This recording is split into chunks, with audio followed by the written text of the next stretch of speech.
अंधेरी रात, तेज बहती हवा और एक ऐसा महल जहां सिर्फ डर का साया है। क्या होगा जब एक इंसान अनजाने में उस जगह पहुंच जाए जहां मौत नहीं बल्कि कुछ और उसका इंतजार कर रहा हो। दोस्तों, आज हम बात करने वाले हैं नॉस्फेरातु, अ सिम्फनी ऑफ हॉरर की। ये सिर्फ एक हॉरर फिल्म नहीं है बल्कि एक ऐसा अनुभव है जो आपके रोंगटे खड़े कर देगा। ड्रैकुला की परछाई, रहस्यमय सपने और एक शापित काउंट की कहानी। वेल, क्या नॉस्फेरातु सिर्फ एक कहानी है या इसके पीछे छुपा है कोई प्राचीन रहस्य?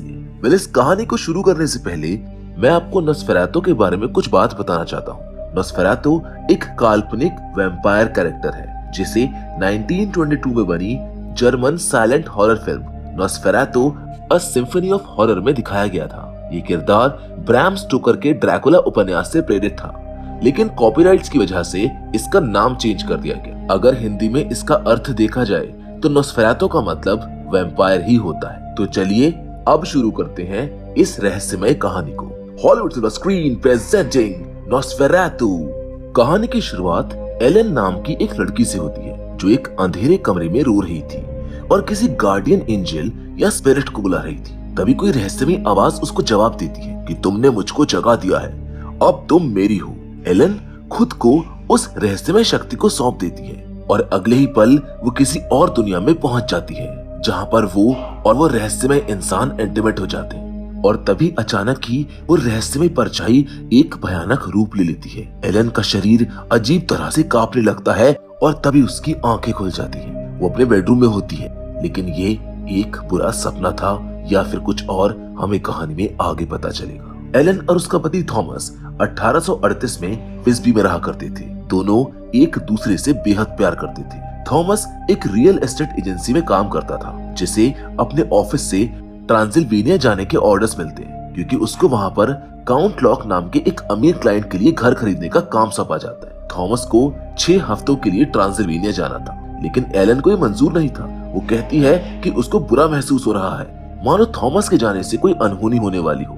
साथ ही में उसे कई रातों से डरावने सपने भी आ रहे थे, लेकिन थॉमस को अपने करियर की परवाह थी। इसीलिए वो एलन को अपने दोस्त फ्रेडरिक और उसकी पत्नी एना के पास छोड़कर वहां से निकल जाता है। जाने से पहले एलन थॉमस को एक हार्ट शेप लॉकेट देती है जिसमें उसने अपने बालों का एक छोटा सा हिस्सा रखा था ताकि वो हमेशा थॉमस के करीब महसूस कर सके। दूसरी ओर एक नंगा आदमी एक पेंटाग्राम के अंदर बैठा होता है और किसी रहस्यमय किताब पर कुछ लिखते हुए एक शैतानी शक्ति को बुला रहा होता है। ये आदमी कौन था ये भी हमको आगे ही पता चलेगा। थॉमस अपनी यात्रा के दौरान एक बर्फीले गांव में रुकता है। वहां पर वो कुछ लोगों को फोक डांस करते हुए देखता है और गांव के लीडर से एक रात ठहरने की इजाजत मांगता है। लीडर उसको चेतावनी देता है कि यहाँ पर काउंट लॉक का नाम लेना मना है क्योंकि वो एक शैतान है। गांव वाले भी थॉमस को सलाह देते हैं कि उसको काउंट लॉक के पास नहीं जाना चाहिए बल्कि अपने घर लौट जाना चाहिए। जहाँ रात को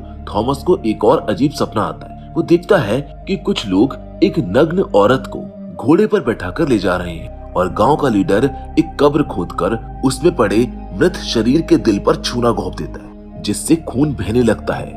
और तभी थॉमस की नींद खुल जाती है। उसको समझ आता है कि ये सिर्फ एक डरावना सपना था। सुबह जब वो उठता है तो वो पाता है कि पूरा गांव ही गायब हो चुका था। थॉमस अपनी जर्नी कंटिन्यू रखता है और अब उस बर्फीले रास्तों से गुजरते हुए अचानक उसके सामने एक तांगा गाड़ी आ जाती है। वो देखता है कि वो गाड़ी उसको ही लेने आई थी। थॉमस उसमें बैठता है और सीधा काउंट लॉक के महल पहुंच जाता है। महल में पहुंचते ही उसकी तबीयत बिगड़ने लगती है, लेकिन किसी तरह वो काउंट लॉक से मिलता है। महल के अंदर अंधेरे में छिपा काउंट लॉक बेहद ही डरावना महसूस हो रहा था। वो थॉमस से काफी रूखा व्यवहार करता है। वो कहता है कि तुम बहुत देर से आए हो, आज से तो मुझको काउंट नहीं बल्कि माय लॉर्ड कहकर बुलाओगे। डिनर के दौरान जब थॉमस ब्रेड काटता है तो उसका हाथ हल्का सा कट जाता है। ये देखकर काउंट लॉक अजीब तरीके से मुस्कुराता है और कहता है कि आओ मैं तुम्हारी पट्टी कर दूं। थॉमस काउंट लॉक के हावभाव देखकर डर जाता है। वो बेहोश हो जाता है। इस दौरान हमें काउंट लॉक का चेहरा पूरी तरह से नहीं दिखाया जाता है, लेकिन हमको अंदाजा हो जाता है कि वो कितना भयानक दिखता होगा, बिल्कुल एक ड्रैकुला की तरह। जबकि उधर दूसरी ओर विस्बर्ग में एलन अपनी दोस्त एना और बच्चों के साथ वॉक पर जाती। इस दौरान हमको पता चलता है कि एलन के विचार तो बेहद मासूम और निश्चल हैं, जैसा किसी बच्चे के होते हैं। वो दुनिया को एक अलग और पॉजिटिव वे में देखती है। दूसरी ओर काउंट लॉक के कैसल में थॉमस को होश आता है। वो इधर उधर घूमने लगता है, जहाँ पर एक कमरे के शीशे में उसको कुछ अजीब सा दिखाई देता है जो उसको विचलित कर देता है। उसी रात काउंट लॉक किसी और ही लैंग्वेज में कुछ पेपर्स तैयार करवाता है। वो थॉमस से उस पर साइन करने के लिए कहता है, लेकिन थॉमस को उस लैंग्वेज के बारे में कुछ भी पता नहीं था, बल्कि उसको तो समझ ही नहीं आ रहा था कि वहाँ पर लिखा क्या है। वो काउंट लॉक से पूछता है, जिस पर काउंट लॉक उसको बताता है कि ये उसके पूर्वजों की भाषा है, जिसमें लिखा है कि वो थॉमस की एजेंसी के माध्यम से एक घर खरीद रहा है। थॉमस पहले तो साइन करने से थोड़ा हिचकिचाता है, लेकिन काउंट लॉक के डर और अपने कमीशन के लालच के कारण एंड में वो उन पेपर्स पर साइन कर देता है। इसी दौरान काउंट लॉक थॉमस से एलन का लॉकेट मांगता है। थॉमस काउंट लॉक को वो लॉकेट देखने के लिए देता है, लेकिन काउंट लॉक उसको वापस ही नहीं करता है, जिसके बदले में वो उसको एक पाउच में सोने के सिक्के दे देता है। अब थॉमस जल्द से जल्द वहां से निकलना चाहता था। वो लॉकेट वापस भी मांगता है, लेकिन तभी उसकी आंखें खुल जाती है। उसको समझ ही नहीं आता है कि उसके साथ क्या हो रहा है। जब वो अपने शरीर पर नजर डालता है तो उसको पता चलता है कि उसके सीने पर 2 नुकीले दांतों के निशान हैं। अब वो पूरी तरह से डर चुका था और महल से भागने की कोशिश करता है। बचने के लिए वो एक फावड़ा उठाता है और महल के बेसमेंट का दरवाजा खोलता है। अंदर उसको एक पुरानी कॉफिन दिखाई देती है। जब वो उसको खोलता है तो उसके अंदर काउंट लॉक का सड़ा गला शरीर पड़ा हुआ था। थॉमस उस कुल्हाड़ी को उठाकर उसको मारने वाला होता है कि अचानक काउंट लॉक जाग जाता है और थॉमस घबराकर वहां से तेजी से भाग निकलता है। इसी बीच हम देखते हैं कि काउंट लॉक एलन के लॉकेट को अपने हाथ में पकड़कर लैटिन में कुछ बड़बड़ाता है। ऐसा लग रहा था कि वो कोई जादू कर रहा हो। वो कहता है कि तुम्हारा पति अब खो चुका है और अब तुम सिर्फ मेरे सपने देखोगी। दूसरी ओर एलन भी धीरे धीरे पजेस्ड हो रही थी, जबकि इधर कैसल में काउंट लॉक ने वैम्पायर बनकर थॉमस के ऊपर हमला कर दिया था। उसने थॉमस को बाइट करके उसका खून पीना शुरू कर दिया था। अब तक ये तो क्लियर हो चुका था कि काउंट लॉक ड्रैकुला की तरह एक प्राचीन वैम्पायर था, जबकि उधर विस्बर्ग में डॉक्टर विलियम एलन की बिगड़ती हालत को लेकर चिंतित थे। वो फ्रेडरिक से कहते हैं कि एलन मानसिक तनाव से गुजर रही है। तभी एलन अचानक से जाग जाती है और अजीब तरह से बर्ताव करने लगती है। वो कुछ बड़बड़ाने लगती है, जिससे डॉक्टर को मजबूरन उसको दोबारा से बेहोश करना पड़ता है। उधर कैसल में थॉमस को जब मौका मिलता है तो वो खिड़की से सीधा नीचे नदी में कूद जाता है। वो बह जाता है, जबकि इधर एलन इस बात से परेशान थी कि थॉमस उसको कोई चिट्ठी क्यों नहीं लिख रहा है। इसी चीज को लेकर फ्रेडरिक और एलन के बीच बहस हो जाती है, जिसके बाद एलन को पैनिक अटैक आता है। एना और फ्रेडरिक किसी तरह उसको संभाल कर घर ले आते हैं। अब यहाँ पर हम एक चीज देखते हैं, ये दोनों पति पत्नी अपनी अपनी जगह पर फंसे हुए हैं। अब इसी बीच डॉक्टर विलियम को उस रहस्यमय आदमी का इलाज करने की जिम्मेदारी मिलती है, जिसे पहले रिचुअल्स करते हुए देखा गया था। डॉक्टर का असिस्टेंट जब उसको देखने जाता है तो वो पाता है कि उसने अपने सेल की दीवारों पर अजीबोगरीब चित्र बना रखे हैं, और तो और वो जोर जोर से पागलों की तरह हंस रहा है। उस आदमी का नाम नॉक था, जो अजीब तरह से एक कबूतर को उनके सामने कच्चा खा जाता है। इसके अलावा वो अपने मास्टर के बारे में बड़बड़ाता रहता है, जो कोई और नहीं बल्कि काउंट और लॉक था। अच्छा, अब हम इस कहानी को और इंटरेस्टिंग और कंटिन्यूटी बनाने के लिए काउंट और लॉक को नॉस्फेरातो बुलाएंगे। नॉस्फेरातो रोमानियन मिथ्स के अकॉर्डिंग ड्रैकुला का ही दूसरा नाम है। अब हम आगे देखते हैं कि नॉक डॉक्टर के ऊपर हमला कर देता है, जिससे ये तो क्लियर हो जाता है कि वो खुद वैम्पायर नहीं है, बल्कि वो नॉस्फेरातो का सेवक है। अब नॉक दिन रात नॉस्फेरातो को पुकारता रहता था। उसको पहले से अंदाजा हो गया था कि नॉस्फेरातो जल्द ही विस्बर्ग पहुंचने वाला है। इधर एलन की हालत और खराब होने लगी थी। डॉक्टर विलियम को लगता है कि अब उसे प्रोफेसर फ्रांस के पास ले जाना होगा, जो मानसिक बीमारियों के विशेषज्ञ थे। इसीलिए फ्रेडरिक और विलियम एलन को लेकर प्रोफेसर फ्रांस के पास जाने का फैसला करते। दूसरी ओर थॉमस नदी किनारे बेहोश पड़ा होता है, जहाँ कुछ लोकल लोग उसको अपने साथ ले आते हैं। वो अपनी भाषा में उसका इलाज करते हैं और उसकी चोटों पर मरहम भी लगाते हैं, जिससे उसकी हालत थोड़ी बेहतर हो जाती है। और जब थॉमस को होश आता है तो एक महिला उससे कहती है कि वो अंधेरे की परछाई की चपेट में आ चुका है और अब उसको यहाँ से कहीं बाहर नहीं जाना चाहिए। लेकिन थॉमस को किसी भी हालत में अपनी पत्नी एलन के पास वापस लौटना था, क्योंकि वो जान चुका था कि नॉस्फेरातु एलन के पीछे पड़ गया है। इसीलिए उन लोगों के लाख मना करने के बावजूद भी थॉमस एक घोड़े पर सवार होकर विज़बर्ग की ओर रवाना हो जाता है, जिसके बाद हमको एक शिप दिखाया जाता है जिसके अंदर नॉस्फेरातु अपने कॉफिन में लेटा हुआ था। वो उस शिप के जरिए विज़बर्ग की ओर बढ़ रहा था। उसका मकसद सिर्फ एक था, एलन को हासिल करना। उसी शिप में चूहे तबाही मचाने लगते हैं, जिससे एक एक करके सभी प्लेग की चपेट में आ जाते हैं। ये चूहे सीधे कब्र से निकल कर आए थे, जिससे ये साफ हो गया था कि नॉस्फेरातु जहाँ पर भी जाता है अपने साथ मौत और महामारी को लेकर जाता है। अब विज़बर्ग के लोगों को एक प्राचीन वैम्पायर और एक जानलेवा महामारी दोनों का सामना करना था। शिप के सभी यात्री एक एक करके मरने लगते हैं। तभी एक व्यक्ति समझ जाता है कि ये तबाही चूहों के कारण हो रही है, और जैसे वो उनकी कब्र को खोलकर उन्हें नष्ट करने की कोशिश करता है, नॉस्फेरातु अचानक प्रकट होकर उसको मौत के घाट उतार देता है। विज़बर्ग में डॉक्टर विल्हेम और फ्रेडरिक प्रोफेसर फ्रांस से मिलते हैं, जो उन्हें एलन की बिगड़ती हालत के बारे में बताते हैं। प्रोफेसर फ्रांस जब एलन से मिलने जाते हैं तो वो देखते हैं कि उसको बांध कर रखा गया है। उसको आजाद करके बड़े प्यार से उससे बातचीत शुरू करते हैं। एलन उनको अपने डरावने सपनों के बारे में बताती है। वो कहती है कि कभी कभी उसको लगता है कि उसकी आत्मा इस दुनिया को छोड़कर कहीं चली गई है। साथ ही में उसमें कोई अलौकिक शक्ति थी, जिससे भविष्य में होने वाली कोई भी घटना का आभास उसको पहले ही हो जाता था। वो ये भी स्वीकार करती है कि पहले वो बहुत अकेली थी, लेकिन थॉमस के आने के बाद उसकी जिंदगी प्यार और खुशियों से भर गई है। लेकिन अब उसके सपने पहले से भी ज्यादा भयानक हो गए थे, जिससे वो कुछ भी समझ नहीं पा रही थी।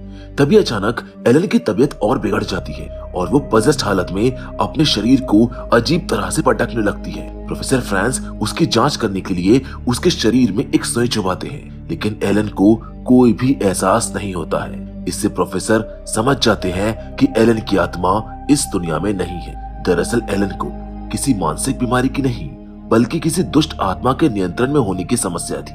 उधर फ्रेडरिक और एना प्रोफेसर फ्रांस की बातों से सहमत नहीं होते। वे मानते हैं कि एलन सिर्फ इसलिए परेशान है क्योंकि उसका पति उससे दूर है। लेकिन उसी रात एलन अचानक अपने बिस्तर से उठती है और भागकर गेट पर पहुंचती है, जहां पर थॉमस बेहोश पड़ा हुआ था।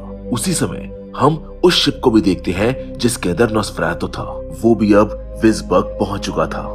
लेकिन जैसे शिप के दरवाजे खुलते हैं, वहां से हजारों चूहे बाहर निकल आते हैं, जो पूरे शहर में प्लेग जैसी बीमारी फैलाने लगते हैं। अब डॉक्टर विल्हेम और प्रोफेसर फ्रांस थॉमस का इलाज शुरू करते हैं। इधर नॉक भी अपने सेल से भागकर नॉस्फेरातु से मिलने जाता है।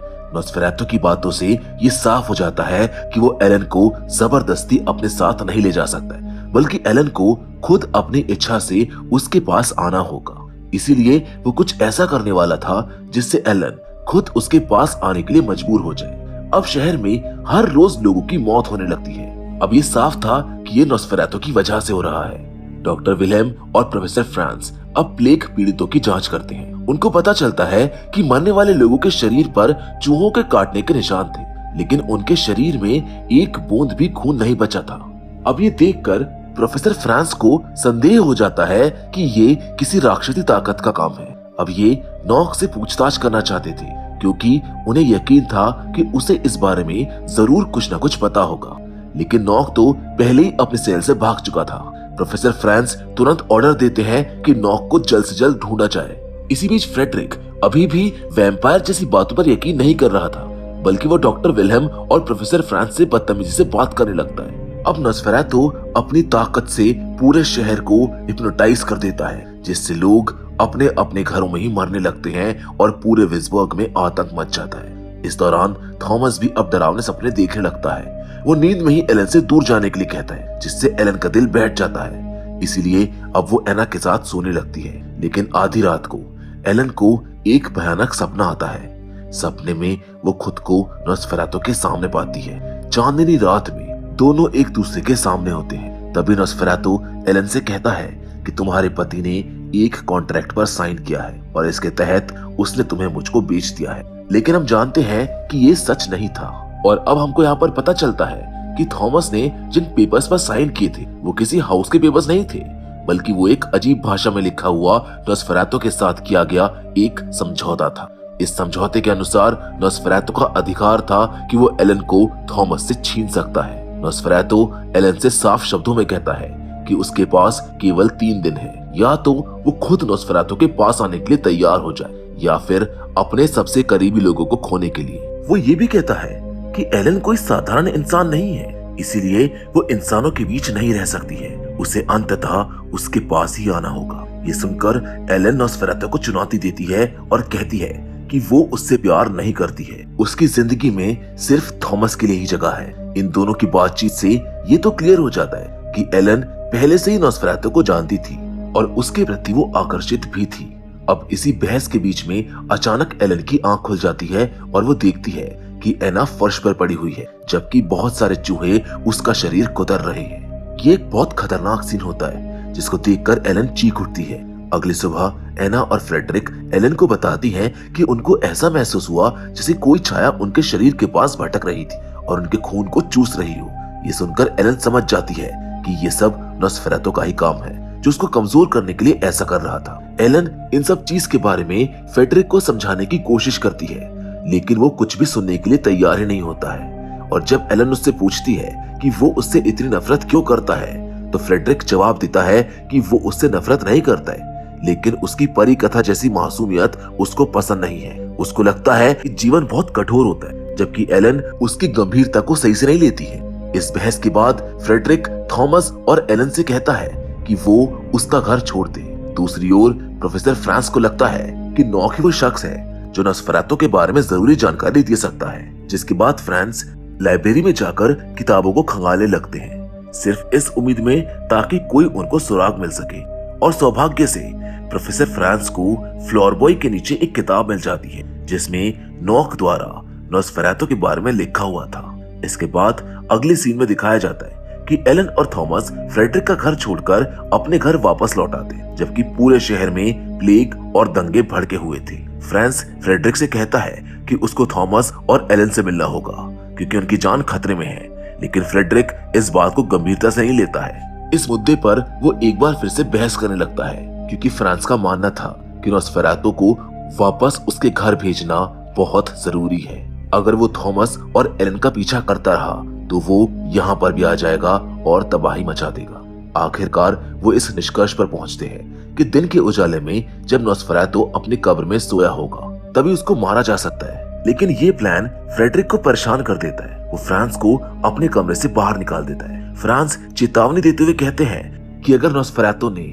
एक बार एलन का खून चख लिया तो वो दोबारा हमला जरूर करेगा, लेकिन फ्रेडरिक उसकी बातों को मानने से इनकार कर देता है। थॉमस अब पहले से बेहतर महसूस कर रहा था। वो शहर छोड़ने की योजना बनाता है, जबकि एलन उसको अपनी जिंदगी का सबसे बड़ा राज बताती है। वो बताती है कि जब वो यंग थी तब उसने खुद नोस्फेरातु को समन किया था। जी हाँ, शुरुआती दृश्य में जब एलन अपने गार्जियन एंजल को बुलाती है तब नोस्फेरातु उसको जवाब देता है। उसी पल एलन ने खुद को नोस्फेरातु को शारीरिक और मानसिक रूप से समर्पित कर दिया था और ये वादा किया था कि वो हमेशा उसकी होकर रहेगी। इसीलिए अब शादी के बाद नोस्फेरातु उसे अपना वो अधूरा वादा पूरा करने के लिए मजबूर करने आया था। असल में कई साल पहले एलन और नोस्फेरातु के बीच एक पैक्ट हुआ था जिसका पूरा होने का अब समय आ गया था। अब ये भी क्लियर हो जाता है कि एलन एक साइकिक थी, उसके पास स्पेशल पावर्स थी, इसीलिए वो इन लोगों से कांटेक्ट कर सकती थी। इसी तरीके से उसने नोस्फेरातु के साथ भी संबंध बनाए, लेकिन जब उसकी जिंदगी में थॉमस आया तो वो अपना पुराना वादा भूल गई और पूरी तरह से थॉमस की हो गई। इसी कारण से नोस्फेरातु अब केवल एलन के लिए ही नहीं बल्कि उसके परिवार और पूरे शहर के लिए खतरा बन चुका था। इसी बीच एलन अचानक गुस्सा हो जाती है और वापस से नोस्फेरातु के प्रभाव में आने लगती है, लेकिन ये सब देखने और जानने के बावजूद थॉमस का उसके प्रति प्यार कम नहीं होता है। इसके विपरीत वो दोनों और अधिक करीब आ जाते हैं। थॉमस एलन से वादा करता है कि वो उसको कभी भी अकेला नहीं छोड़ेगा। उधर प्रोफेसर फ्रांस बुक को पढ़कर ही समझ जाते हैं कि नोस्फेरातु को खत्म करने का एकमात्र उपाय एलन ही है। दूसरी ओर एना उस रात देखती है कि नोस्फेरातु उसके दोनों बच्चों का खून पी रहा था और वो खुद भी उससे बच नहीं पाती है। अगली सुबह फ्रेडरिक के बच्चों और एना का अंतिम संस्कार होता है। इस भयानक घटना के बाद सभी लोग मिलकर नोस्फेरातु को खत्म करने का फैसला करते हैं। थॉमस, फ्रांस और डॉक्टर मिलकर नोस्फेरातु की कब्र ढूंढने लगते हैं। योजना के अनुसार जैसे ही वो उसकी कब्र ढूंढ लेंगे, थॉमस उसके दिल में स्टेक घोंप देगा। फ्रांस इस पर सहमति जताता है और एलन को ये चेतावनी भी देता है कि जितनी बुराइयां मनुष्य बाहरी दुनिया में देखता है वो उसके अंदर भी मौजूद होती है। इसीलिए किसी को भी बाहरी अंधकार से लड़ने से पहले अपने भीतर के अंधकार से लड़ना होगा। फ्रांस एलन से कहता है कि केवल वही नॉस्फेरातु को खत्म कर सकती है और यही सबकी मुक्ति का एकमात्र रास्ता है। वो कहता है कि वो रात में थॉमस को व्यस्त रखेगा ताकि एलन अपना अधूरा कार्य पूरा कर सके। अब एलन भी सब कुछ समझ चुकी थी। घर लौटकर वो थॉमस को हिम्मत देती है। इसके बाद थॉमस, फ्रांस और डॉक्टर नॉस्फेरातु की कब्र तलाश में निकल जाते हैं। इस बीच फ्रेडरिक अपनी पत्नी एना की कब्र पर जाता है, उससे आखिरी बार चूमता है और जब थॉमस, फ्रांस और डॉक्टर वहां पर पहुंचते हैं तो वो देखते हैं कि फ्रेडरिक ने खुद को मार लिया है। ये सीन भी बहुत डिस्टर्बिंग होता है, लेकिन वो तीनों आगे बढ़ने के लिए मजबूर थे क्योंकि उन्हें नॉस्फेरातु को रोकना था। उधर एलन भी तैयार हो रही थी, जबकि थॉमस, फ्रांस और डॉक्टर उस किले की ओर बढ़ रहे थे जिसे नॉस्फेरातु ने खरीदा था। अब जैसे ही वो ताबूत के अंदर स्टेक घोंपते हैं, उनको ये जानकर झटका लगता है कि वहां पर नॉस्फेरातु नहीं बल्कि नॉक लेटा हुआ था। थॉमस को तुरंत एहसास हो जाता है कि नॉस्फेरातु उसकी जगह एलन के पास चला गया है। इसी बीच घर पर एलन खुद नॉस्फेरातु को समन करती है और जैसे ही वो आता है, एलन उसको बताती है कि वो अपना पुराना वादा पूरा करने के लिए तैयार है। अब वो पूरी तरह से नॉस्फेरातु को अपना चुकी थी।